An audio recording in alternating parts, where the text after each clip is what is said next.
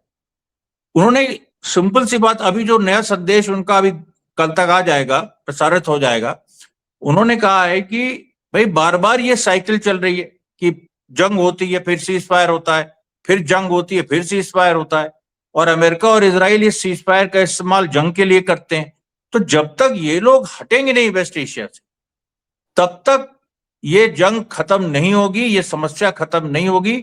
और उसमें एक और बात है जो एनालिस्ट कह रहे हैं, एनालिस्ट कह रहे हैं कि भाई ये तो बातचीत से तो होगा नहीं, अमेरिका बातचीत से तो जाएगा नहीं, तो मतलब युद्ध जो है वो और प्रगाढ़ होगा और मजबूत होगा और आने वाले दिनों में सघन होगा। जी, अगर एक सवाल मैं आपसे पूछूं, हालांकि थोड़ा सा मुझे लगता है आप पता नहीं जवाब देंगे नहीं देंगे, लेकिन फिर भी मेरा काम है सवाल पूछना। अ, ट्रम्प जो हैं वो 14-15 मई को, मतलब इसी हफ्ते वो मतलब शी जिनपिंग से मिलने जा रहे हैं बीजिंग में, और बहुत ही मतलब ये ऐसी मुलाकात है दुनिया भर की नज़र होगी भाई। सबसे बड़ी ताकत और नंबर 2 की ताकत मिल रहे हैं। इधर आप कह रहे हैं कि मुस्तफा खामनाई पूरी तरह से दुरुस्त हो गए हैं, चल फिर ले रहे हैं, बोल रहे हैं। तो इधर ट्रम्प जब चाइना से लौटेंगे 15-16 तारीख के बाद, और इधर मुस्तफा खामनाई आप कह रहे हैं कि जल्दी ही वो पब्लिक के सामने आएंगे, उसके बाद आपको क्या लगता है कि वंस मुस्तफा जो है वो स्क्रीन पर हैं, इधर ट्रम्प जो है फिर वो भी सामने हैं, क्या फाइनल हिसाब किताब मुस्तफा के मंच पर आने के बाद ही शुरू होगा? फाइनल हिसाब किताब मतलब जंग जो है वो फाइनल दौर में तभी आएगी कि चलो भाई अब आखिरी हिसाब किताब कर लेते हैं। दीपक जी आपको एक बात बताएं, ये जो फाइनल हिसाब किताब है ये वाली बात बिल्कुल 100% सही है। और चौंका देने वाली बात यह है कि शी जिनपिंग यही कहने वाले हैं ट्रंप से। शी जिनपिंग सोचिए कितने बड़े मुद्दे, दुनिया की सबसे बड़ी ताकत नंबर 2 ताकत से मिल रही है, दोनों के बीच कितने ट्रेड इश्यूज हैं, अमेरिका क्या चाह रहा है कि चाइना अमेरिका में इन्वेस्ट करे, चाइना के बहुत सारे मुद्दे हैं टैरिफ वगैरह को लेके, कितनी सारी बातें। लेकिन उसमें नंबर 1 क्या है? Number 1 Iran. और ईरान को लेके कुछ नया हो सकता है शी जिनपिंग और ट्रंप की बातचीत, देखिएगा। क्या आपको लगता है कि शी जिनपिंग उनसे ये कह सकते हैं कि भाई देखिए अब बहुत हुआ, अब आप तो हॉर्मुज़ की खाड़ी से पीछे हटिए, इधर मैं ईरान को समझाता हूँ, और अगर आप हॉर्मुज़ की खाड़ी से पीछे नहीं हटे तो फिर युद्ध होगा, और अगर युद्ध होगा तो फिर हमें मत कहिएगा। क्या इस तरह का मैसेजिंग देने जा रहे हैं ट्रम्प को?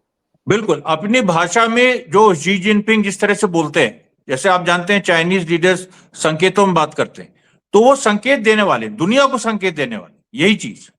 या तो पीछे हटो या फिर जंग पे आओ। या फिर जंग पे, और उसमें फिर हमसे मत कहना कि ये सोडियम हमारा परक्लोरेट मत जहाज। दो, और ये मत दो और वो मत दो। ओके, मतलब हम ईरान की मदद करें ना करें, हम उनको असलहा दें, बारूद दें, केमिकल दें, ये फिर हमसे मत पूछिएगा मिस्टर ट्रम्प, आप ये मत मत पूछिएगा हमसे। अरे दीपक जी, न्यूयॉर्क टाइम्स की जो हेडलाइंस हैं वो पता क्या है कि China is loaded, China is meeting Trump with a loaded gun. इसका इसका क्या मतलब है कि चाइना ने ऑलरेडी सारे बुलेट भर दिए हैं और ट्रंप की कनपटी पे बंदूक रख, ये न्यूयॉर्क टाइम्स की हेडलाइन है। न्यूयॉर्क मतलब उसका मतलब यही हुआ, उनकी कनपटी पे रख के कहा जाएगा ये करो, और करना तो पड़ेगा, करना पड़ेगा। वरना जंग है। मतलब आप ये कहना चाह रहे हैं कि 14-15 मई को शी जिनपिंग जो पैरोकार हैं ईरान के, वो एक मैसेज देंगे ट्रम्प को कि भाई देखिए अभी भी मौका है, अभी भी आप पीछे हट सकते हैं हॉर्मुज़ से, तो मैं ये सुलहनामा जो है उसके लिए फैसिलिटेट करूं, जंग रुक सकती है, आपकी भी इज्जत बन जाएगी। वरना अगर आप अभी भी इस तरह से अगर धमकियां देते रहेंगे, अल्टीमेटली मुस्तफा खामनाई मैदान जंग में आ रहे हैं, मंच पर उभर के सामने आ रहे हैं, और फिर ये भयानक जंग होगी। और फिर ये मत कहिएगा कि आपके 2-3 जंगी जहाज डूब गए या आपके बिल्कुल 10-12 जो है हवाई जहाज जो है वो बिल्कुल, मार गिराए गए।